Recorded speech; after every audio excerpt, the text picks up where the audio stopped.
Welcome back to the channel. Today I have some really good news. My latest Vivicornis queen has larvae. This is a huge milestone and I can't wait to show you the progress, so let's look at how she's doing. So I checked on my queen today and I was excited to see little white, like somewhat similar rice-shaped grain thingies, a larva next to her. If you don't know, larvae are the second stage of the ant's life cycle. First comes the egg and then the larva, followed by the pupae, and then finally the full-grown ants. Only if she's fertilized, of course. These larvae are still really small, but soon they'll be growing fast. Right now, they're mostly just lie there, and they literally just hatched anyways. They'll start wiggling and get ready for the next stage. Even though my queen is alone right now, she's actually doing everything to take care of these larvae.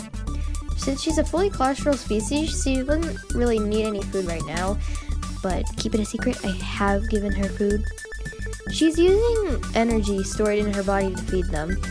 Well, I'm not sure if she's fed them yet because they just hatched, like I said earlier, but that's why it's so important not to disturb her much during this stage. Sometimes you might see the queen picking up larvae and moving them around. This is totally normal. She keeps them safe and makes sure they're in the best spot for growing. So what's next?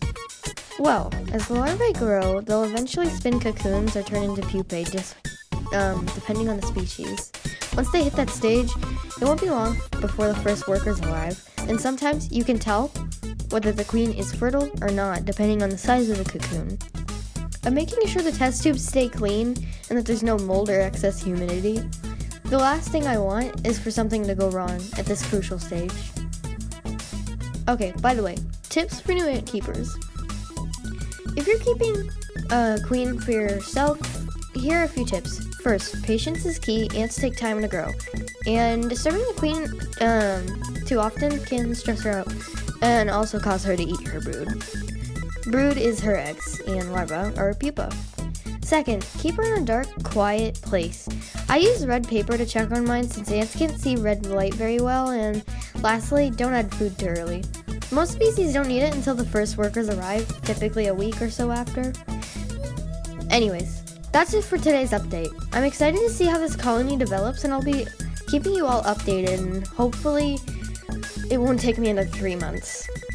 How many workers do you think my queen will have in her first generation? As you can see, it's a lot of eggs. So, and of course, if you love watching the journey of this tiny little ant colony, don't forget to like, subscribe, and hit that notification bell so you don't miss any updates. See you in the next one!